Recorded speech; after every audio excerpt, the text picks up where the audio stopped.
नमस्कार दोस्तों, welcome to my channel Bihar affairs. UN के एक एस्टीमेट यूएन की एक रिपोर्ट आई है। उसके एस्टीमेट के हिसाब से इस साल के मिड ईयर में इंडिया का पॉपुलेशन चाइना के पॉपुलेशन को पार कर जाएगा। और इसके एस्टीमेट के हिसाब से इंडिया का पॉपुलेशन 142.86 करोड़ है और चाइना का 142.57। और ये दोनों कंट्री का जो पॉपुलेशन डिफरेंस हो जाएगा वो 31 लाख हो जाएगा। और आबादी की बात करें तो 1 नवंबर 2022 को यूएन ने अनाउंस किया था कि वर्ल्ड का पॉपुलेशन 8 बिलियन क्रॉस कर चुका है। और इस प्रकार के जनसंख्या का रिपोर्ट यूएन की एक संस्था है, यूनाइटेड नेशन पॉपुलेशन फंड, यही रखती है और इसकी report time to time release करती है। और इसका कुछ उन्होंने थीम भी दिया था कि 8 billion lifes, infinite possibility, the cares for right and choice.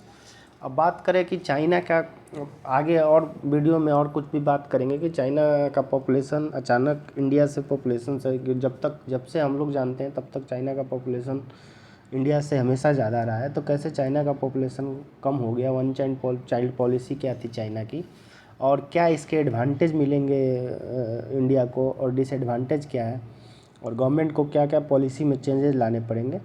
तो हालांकि इसका जो एग्जैक्ट जो वैल्यू है कि कितना इंडिया का पॉपुलेशन है, वो तो देश के, हमारे देश में जो जनगणना होता है हर 10 साल में एक बार होता है। इससे पहले 2011 में हुआ था और अभी संभावित 2021 में होना था, पर कोविड की वजह से नहीं हुआ। और अभी इसका रिपोर्ट नहीं आया है। यूएन अभी एस्टीमेट किया है, क्योंकि ये एस्टीमेट सही भी होता है, इंडिया यूएन के रिपोर्ट को मानती भी है, पर एग्जैक्ट वैल्यू के लिए हम लोग को इंडिया का सेंसस का वेट करना होगा। वहीं अगर चाइना और इंडिया के डेटा को कंपेयर करें तो चाइना की जो फर्टिलिटी रेट है 1.2 है और इंडिया की जो फर्टिलिटी है 2.0 है। हालांकि यूएन के हिसाब से जो स्टेबल फर्टिलिटी रेट होना चाहिए वो 2.1 होना चाहिए, लेकिन इंडिया का भी 2.0 है। हालांकि चाइना से बहुत अच्छा है। चाइना का फर्टिलिटी रेट अचानक 1.2 है, मतलब कम है इंडिया के कंपैरिजन में। यही कारण है कि इसके पॉपुलेशन डिक्लाइन हो रहा है दिन पर दिन। और 1980 से 2015 के बीच में चाइना ने बहुत स्ट्रिक्टली पॉलिसी चाइना में इम्प्लीमेंट किया, वन चाइल्ड पॉलिसी, जिसमें प्रावधान किया गया कि एक बच्चा से ज़्यादा कोई पेरेंट्स नहीं कर सकता है। तो उसकी वजह से जो अचानक चाइना का जो पॉपुलेशन डिक्लाइन हुआ है, हालांकि वो बैकफायर हो गया है।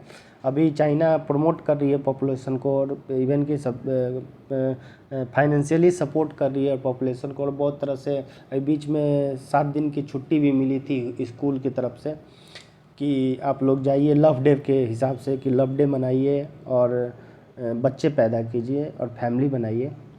तो इस हिसाब से अब चाइना प्रमोट कर रहा है कि पॉपुलेशन, क्योंकि उसकी जो पॉपुलेशन है वो ओल्ड होते जा रही है।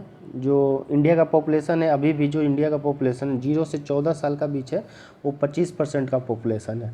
15 साल से 64 साल का जो एज है वो करीब 68% पॉपुलेशन है। और जो 64 साल से ज़्यादा की आबादी है वो 7% है।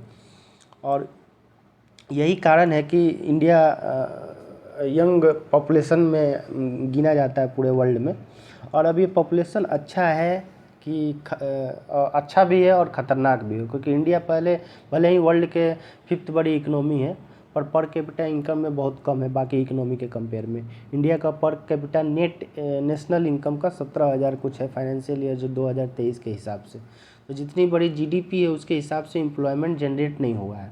अब इसके फ़ायदे क्या मिलेंगे हम लोग को? इसके फ़ायदे होंगे कि पहले तो ये यंग पॉपुलेशन ऑफ वर्ल्ड है, तो जो इंटरनेशनल प्लेटफॉर्म पे है वहाँ इंडिया का रेस्पेक्ट बढ़ेगा, क्योंकि मार्केट में इन्वेस्टमेंट आएगा, पॉसिबिलिटी बढ़ जाएगी इन्वेस्टमेंट के। हर कोई इन्वेस्ट करना चाहेगा क्योंकि बड़ी मार्केट है, बड़ा कंजप्शन है, तो प्रोडक्टिविटी बढ़ेगी।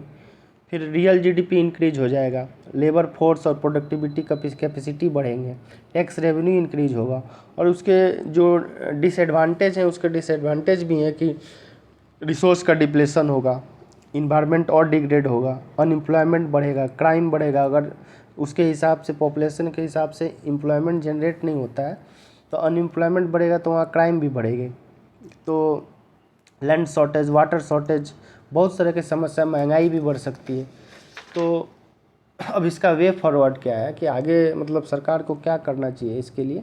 तो सरकार को, इंडिया को इतनी बड़ी आबादी का जो प्रोडक्टिव पॉपुलेशन है वो 68% है, जो स्किल्ड पॉपुलेशन है वो 68% का है, जो वर्किंग फोर्स है, जो जिसकी एज 15 से 64 साल के बीच में, ये वर्किंग पॉपुलेशन बोलते हैं इसको।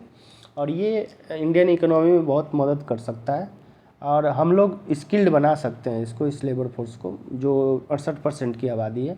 इसके लिए ह्यूमन रिसोर्स पर ध्यान देना होगा सरकार को, एजुकेशन फैसिलिटी को बढ़ाना पड़ेगा, कनेक्टिविटी, इंफ्रास्ट्रक्चर, हेल्थ, इंडस्ट्री पे काम करना पड़ेगा। क्योंकि चाइना क्यों आगे है, क्योंकि उसके बाद स्किल्ड लेबर है, इंडस्ट्री है, इंफ्रास्ट्रक्चर है। पर इंडिया के पास स्किल्ड लेबर चाइना के कंपैरिजन में बहुत कम है। इसलिए चाइना ने बीच में चाइना ने इस रिपोर्ट के आने के बाद रिमार्क भी किया था कि इंडिया के पास क्वांटिटी पॉपुलेशन है और चाइना के पास क्वालिटी पॉपुलेशन। हालांकि ये कितना सही है ये तो समय बताएगा। सरकार को ह्यूमन रिसोर्स पे ध्यान देना होगा मेनली, क्योंकि इसका मतलब है कि अगर कोई भी इंडिविजुअल के पास अच्छी हेल्थ है, अच्छा एजुकेशन है, तो आने वाला फ्यूचर में देश को इकोनॉमी में बहुत कुछ मदद कर सकता है।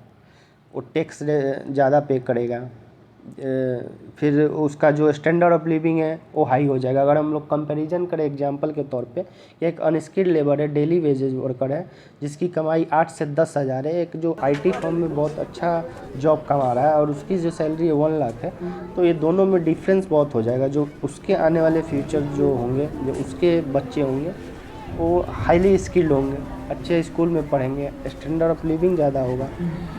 तो पर सरकार को इस पे ध्यान देना होगा। और स्पेशली जो नॉर्थ इंडिया है, वहाँ पे पॉपुलेशन डेंसिटी बहुत ज़्यादा है, जैसे कि बिहार है, यूपी है, दिल्ली भी है, मध्य प्रदेश, वेस्ट बंगाल है।